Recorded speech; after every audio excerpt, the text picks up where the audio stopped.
Guys, balik lagi bersama Akbar CK. Si Tipa yang sudah merasa menang ya ternyata kena prank.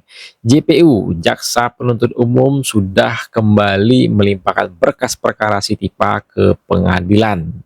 Tanggal 6 Agustus si Tipa kembali diseret ke persidangan, guys. Juga harus tahu ya bahwa yang kemarin sudah longsor ya, kemarin sudah hilang itu adalah status terdakwa saya. Sudah gugur? Ya, sudah gugur karena batal demi hukum. Ini sidangnya kapan coba? Kan sudah nggak ada, udah batal demi hukum. Rekan-rekan media ya, terkait berkas perkara atas nama Tifa Wijaya Tiasuma, Pengadilan Negeri telah menerima kembali limpahan berkas perkara tersebut dari pihak Kejaksaan Negeri Jakarta Selatan melalui Kejaksaan Negeri Jakarta Timur. Juga oleh panmut kami, Mas Budi Kusmawan, sudah diregister dengan register perkara yang baru.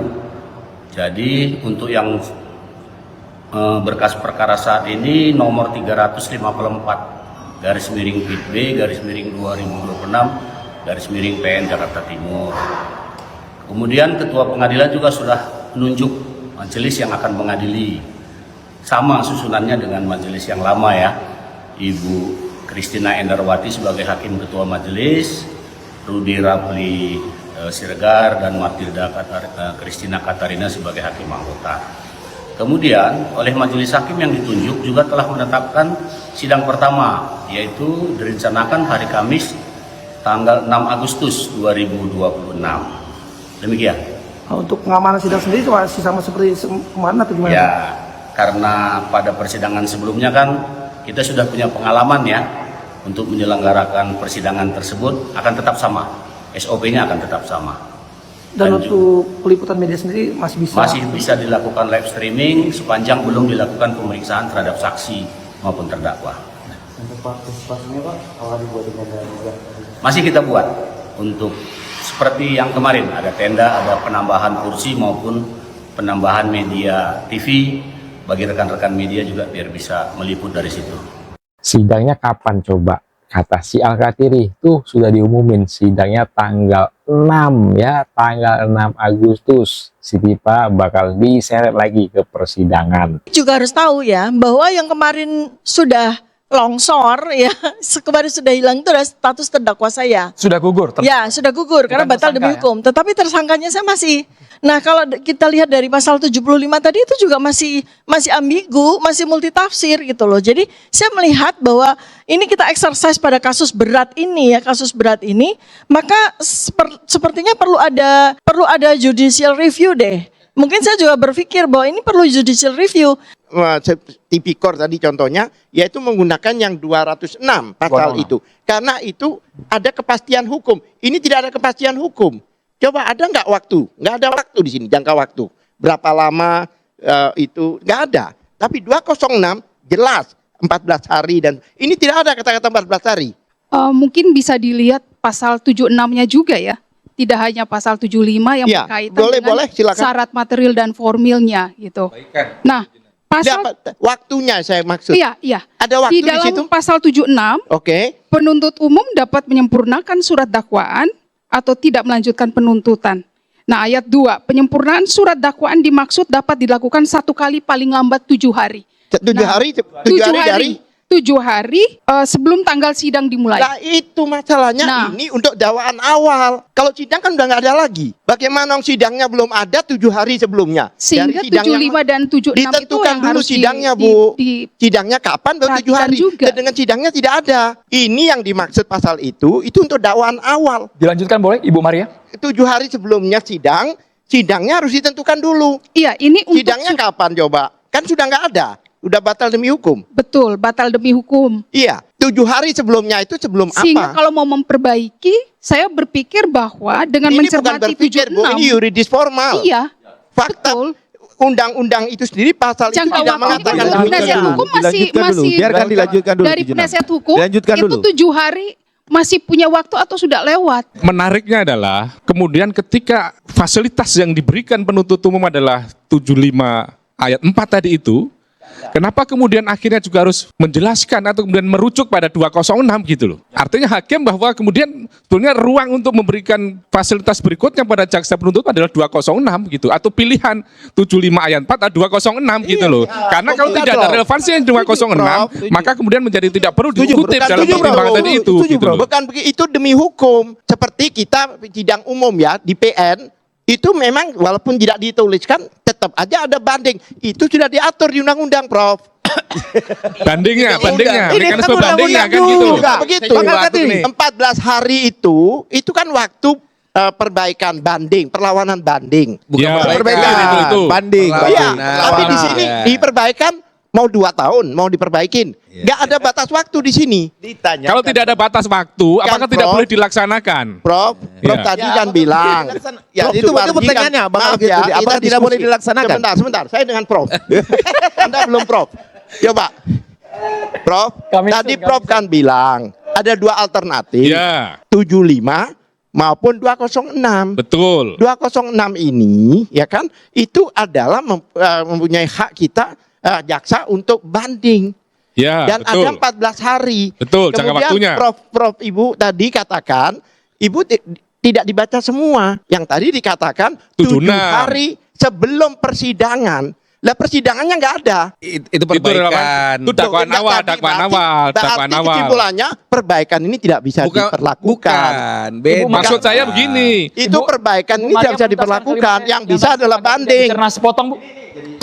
206 itu berkaitan dengan pengajuan perlawanan. Iya, jadi yang diajukan Penuntut umum. dari penuntut umum.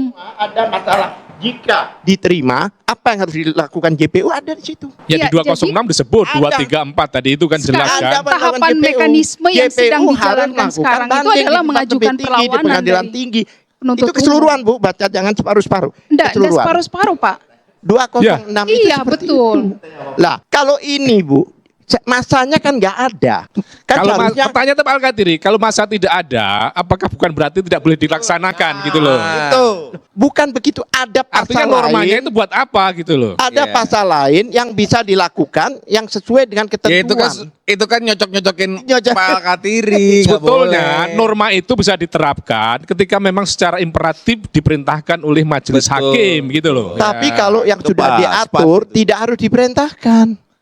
Loh, Yang mana? bukan Yang mana? diperintahkan. 206. Ya kalau sudah ada aturan, contohnya kalau banding itu 14 hari dan sebagainya itu nggak perlu pemerintah. Itu kan juga undang-undang. Itu kan Pak juga ada Alkatiri. undang, Pak. Betul. Itu sudah amanat undang-undang. Nah, kembali begini Ini Bang juga Alkatiri. undang-undang. Batal demi hukum itu artinya surat dakwaan itu tidak pernah ada. Oke. Itu sepanjang Ya, saya mengajar hukum acara pidana Ya, itu dia dianggap tidak pernah ada. Dan kalaupun dakwaan mau yang kemarin memperbaiki udah nggak ada. itu dengan nomor register yang baru. Betul. Kalau mau memperbaiki. Betul. Yang 206 itu kan adalah perlawanan. Nah, Itu loh. Kan? Dan itu juga diamini oleh pihak Pak Jokowi. iya. Iya, tadi kita udah dengar ya. Iya, jadi kan Saan kemarin hakimnya bilangnya pakai titik loh, bukan pakai koma. Batal demi hukum. Nah, titik. iya, tapi kan tidak Artinya dihentikan. sudah selesai. Kan, coba cari deh, ada nggak kata-kata dihentikan? Nggak ada. tidak Hukum diperiksa itu kan lebih sudah lanjut. lebih Perkara dari tidak diperiksa dihentikan. lebih lanjut. Tentu Tidak dong, ada. karena Ya, kalau lebih dakwaan dihentikan. tentu, Ya. karena kalau dakwaannya dibatalkan demi hukum, berarti kan dakwaan Bikin tersebut dakwaan tidak baru, ada. kan gitu. Maka nanti ada penomoran baru. Sama seperti kayak dari P21 tahap 2. Kemudian jaksa membuat dakwaan baru. Seperti itu. Ini Nanti bukan menganggap enteng bahwa hanya sebatas revisi dakwaan, tidak ya, tapi kami melihat menyeluruh ya. Konstruksi kembali Keseluruhan, antara kalau kami fakta melihat hukum yang dengan di unsur highlight- pasalnya. yang di-highlight Kan sama alasannya soal tidak cermat kan kemarin ya, kan? yang di-highlight sama Iya. hakim kan hanya ada 2 rezim yang disatukan. Menurut hakim itu tidak bisa seperti itu, harus ada kepastian yang mana yang mau dipakai. Jadi saya sih melihatnya berdasarkan putusan. Tetapi yang paling penting adalah mengenai batal demi hukum itu ada pasal 75 tadi ayat 4 diberikan kesempatan untuk diperbaiki kan seperti itu. Jadi artinya itu yang kita lihat. Mengenai hal-hal lainnya ya boleh-boleh aja. Di tapi dalam tidak surat ada ketetapan, maaf Bang, Prof. Di dalam surat ketetapan hakim tuh nggak ada pakai Bang Prof. Ayat 4, nggak ada ayat. Nggak ada ayat 4 loh. Jadi udah udah muter-muter. selesai. Disampaikan bahwa Jadi kalau udah di aturan dalam coba dicermati lagi deh. Kan Iya. ahli hukum itu kan cermat sekali Iya, kata demi pasti. kata. Jadi dalam surat ketetapan hakim kemarin batal demi hukum, dan pada pasal Dikembalikan. 75 itu tidak ada ayat 4 itu. Case close, finish. Sebentar. Saya kira belum sepenuhnya seperti itu. Karena sekali lagi tadi bahwa 75 ayat 4 tidak masuk, kemudian masuk ke 206, dan 206 pun juga berkaitan dengan dakwaan yang tidak dapat diterima. Dan bahwa contoh selama ini juga ada tentang penerapan bagaimana mekanisme banding yang dilakukan oleh penuntut umum terhadap putusan sela yang dilakukan di pengadilan itu. Pasal 206-nya sambil kami coba tampilkan. 206. Penuntut umum dapat mengajukan perlawanan terhadap putusan sebagaimana dimaksud pada ayat 2 kepada pengadilan tinggi melalui pengadilan negeri yang Dapat bersangkutan. mengajukan kalau jaksa tadi Ya saya betul, sampaikan. memang bukan Dapat wajib. kalau dia Iya, menggunakan kan tadi saya keharusan. bilang dapat Gitu. kan. Jadi Sebentar. artinya Satu keharusan. kalau jaksa melihat bahwa dia harus menjelaskan kepada hakim yang lebih tinggi di pengadilan tinggi, saya tuh menyampaikan ini tuh karena begini loh. Ya dia dapat. Pilihan ya. Loh. Pilihan. Loh, itu bukan pilihan. Loh, gimana sih orang kata dapat? Sebentar. Gimana sih Bang Alkatiri semuanya? Sebentar. Semuanya Dapat salah nih ini buat Bang Alkatiri ini. Bukan pilihan. Semuanya aturan sebentar, salah, Pak sebentar. Alkatiri. Dapat ini adalah hak. Iya. Tinggal jaksa mau menggunakan apa tidak haknya. Itu namanya Kita pilihan. secara fair mengatakan Bang Alkatiri Iya, bisa dapat itu 206, bukan berarti bisa tidak ada. 75. Iya. Tetapi dalam hal ini karena memang yang disampaikan mengenai ada double rezim, ada 2 rezim, saya mengatakan batal demi hukumnya yang kita lihat. Batal demi hukumnya mengatakan harus dilakukan perbaikan 1 kali. Di sini ada batas Kesempatan. waktu. Coba dilanjut. Iya, Ada batas waktu. saya tidak mengatakan. Sedangkan di pasal tadi 75 itu tidak ada batas waktu. Dan Kenapa? sekali lagi, Tidak ada yang Dia membantah perlawanan. Dan Bang sekali lagi, Alkatiri. itu kewenangan Pak, sebentar jaksa. gini. Kembali soal ayat 4 tadi kan, bahwa itu secara imperatif dinyatakan hakim memberikan kesempatan. Jadi kesempatan itu tidak otomatis, tetapi diberikan oleh hakim. Jadi untuk melakukan misalnya perbaikan dakwaan tadi itu, tidak melekat secara otomatis berdasarkan undang-undang itu. Tetapi kewenangan atau kesempatan tadi itu adalah diberikan oleh hakim. Karena kalimatnya tadi, hakim memberikan kesempatan kepada penuntut umum melakukan perbaikan. Hakim memberikan kesempatan. Karena kesempatan tadi berarti diberikan oleh hakim. Saya tadi lihat di TV, saya nggak bisa diulang ya. Jadi kan tadi ada video menarik, itu video tanggal 30 April 2025 ketika Pak Jokowi datang ke Polda Metro Jaya untuk melaporkan saya ya. Nah itu yang menarik, wah tadi saya masih menyimak dan tidak mau motong Bang Firman. Nah itu, bukan itu. Jadi yang tadi waktu udah hadir. Saat posisi jalan di lorong. Ya saat posisi jalan di lorong. Nah ini kan kemudian beliau kemudian berhenti ini di loket pelayanan kehilangan.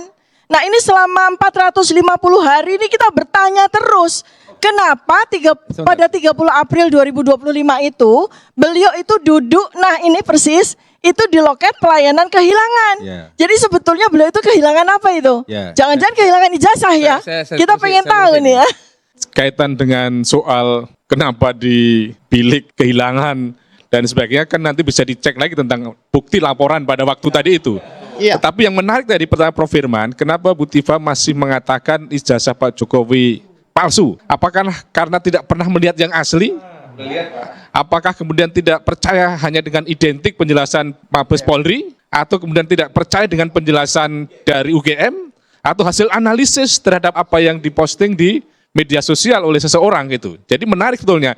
Dan yang kedua Bu Tifa, seandainya nanti JPU itu melakukan perbaikan dakwaan dan dipanggil sidang lagi, kira-kira Bu Tifa datang nggak nanti? Loh, jangankan sidang, wajib lapor aja setiap minggu selama berbulan-bulan, setahun itu saya datang kok Prof ya. Itu terjadilah error in objektif dan error in persona. Kenapa? Karena bahan kajian saya itu adalah benda digital yang ada pada internet, miliknya, uploadernya, ya. Ini kita bicara dengan Undang-Undang ITE, miliknya Dian Sandi Utama, bukan milik Joko Widodo. Nah ini yang jadi masalah. Masalah elektronik Sedangkan pasal itu ijazah yang diposting Dian Sandi mengenai itu, itu yang dokumen bernama Pak elektronik. Jokowi, itu Gitu miliknya siapa? Iya. Loh, iya. Itu miliknya Kan Dian jelas. Sandi yang memposting, Oke. atau miliknya Pak Jokowi Betul. yang atas nama Kalau tadi itu. ijazah Karena dalam konteks hubungan penguasaan, ada hubungan hukum, ada hubungan Iya. kepemilikan kan itu. Dugaan fitnah pencemaran nama maka di baik. sini Ini kan nih. Kalau terus. diupload itu Ya. upload Miliknya Dian itu kan- Sandi. Iya, Iya, milik Dian Sandi. Tapi ijazah siapa? Ijazah Pak itu kan Jokowi. Ijazah Pak berbicara. Jokowi. Belum, Ya kan? kan belum tentu. Nah, Prof. ini Loh, yang harus dibahas. Ini Bentar, loh. itu Jadi jelas. masalah adalah ketika kemudian yang diposting Dian Sandi atas nama Pak Jokowi tadi disebut palsu tadi itu. Karena kalau tidak bisa mengatakan udah itu cocok. palsu, Kalau buktikan ini itu palsu, lanjut, kalau dikatakan lanjut. fitnah. Nah, salahnya kan Iya. itu. Enggak. Ada. Yakin ini Ini loh, tidak Prof. lanjut, Iya. Prof. Setelah kita melihat bahwa eksepsi diterima, maka yang dilakukan oleh JPU adalah perlawanan. Sehingga kalau perlawanannya diterima berarti masuk ke materi. Mainstream seperti Kompas online dinyatakan di situ bahwa hasil wawancara wartawan Kompas dengan pihak PN menyatakan bahwa PN sudah menerima pendaftaran dakwaan yang baru, bahkan sudah menetapkan sidang berikutnya di tanggal 6 Agustus ya. Artinya ini kan sesuai dengan kajian hukum saya bahwa putusan pra peradilan ini putusan eksepsi ini ya, putusan perlawanan ini memang pada intinya menyebabkan dakwaan yang pertama ini batal demi hukum, tapi konsekuensinya ada dua pilihan. Pertama, kalau jaksa keberatan dengan substansi putusan sela, maka dia bisa mengajukan perlawanan atau banding ke pengadilan tinggi. Tapi kalau dia sepakat dengan beberapa kekeliruannya, maka dia bisa melakukan langkah perbaikan sesuai pasal 75. Jadi ini ada dua pilihan. Nah, waktu itu juga saya sampaikan dengan melihat pertimbangan dari putusan sela, termasuk juga harapan dari korban. Sebenarnya kita mengharapkannya sudahlah diperbaiki saja. Kenapa? Namanya dakwaan semakin diperbaiki kan semakin sempurna. Bagus-bagus saja, semakin sempurna itu dakwaan, semakin baik pemeriksaan pokok perkara ya. Jadi buat kami pilihan yang cukup baik ya adalah menyempurnakan dakwaan ya, dibanding mendebatkan bahwa apa benar harus tidak boleh menggunakan dua kuhap lama dan kuhap baru. Itu kan perdebatan-perdebatan yang menurut saya akan jadi panjang ya. Sementara dari awal saya meyakini sesuai dengan asas lex oferio sebenarnya memang harus memilih ya. Jadi lebih kurang ini, pada saat sebuah perkara berjalan ternyata terjadi perubahan ke KUHP, maka ya seluruh penegak hukum harus memilih mana ketentuan yang paling meringankan, sifatnya meringankan loh, di antara dua undang-undang KUHP lama dan baru ini. Nah, jadi nggak bisa kalian pilihannya yang meringankan, berarti pilih salah satu dong. Nah, nggak bisa mencantumkan keduanya. Kemarin itu kan dicantumkan keduanya, itu membuat akhirnya ambigu. Apalagi dakwaan ini kan menjadi dasar pemeriksaan perkara, sehingga wajar saja kalau memang diminta untuk memilih salah satu, dan itu kan simpel, tinggal ditentukan mana yang meringankan, dirubah. Ya mau pasal 310 KUHP atau 433 KUHP baru, hanya itu pilihannya. Nah, ternyata berdasarkan perkembangan yang kita dengar tadi kan dari beberapa media mainstream bahwa jaksa sudah bersikap, sudah memperbaiki dakwaan, bahkan hari kemarin sudah mendaftarkan secara resmi dan sudah keluar nomor perkara baru. Berdasarkan nomor perkara baru, majelis juga ternyata sudah ditunjuk, bahkan sudah menetapkan hari sidang. Ya, karena yang menetapkan hari sidang pasti majelis yang sudah ditunjuk dan dinyatakan itu tanggal 6 Agustus. Jadi menurut saya ini semua jalan yang memang sudah sesuai dengan kajian hukum saya, dan ini berjalan memang sesuai ketentuan sebagaimana mestinya. Tinggal kita dukung untuk segera penyelenggaraan sidang pemeriksaan dakwaan lagi di tanggal 6 Agustus nanti. Jadi Bang, terkait perbaikan tuntutan. Nah, itulah video kita kali ini. Silahkan ketik komentar kalian di kolom komentar ya. Saya Akbar CK undur diri. Jumpa lagi kita di next video. Assalamualaikum. Bye-bye.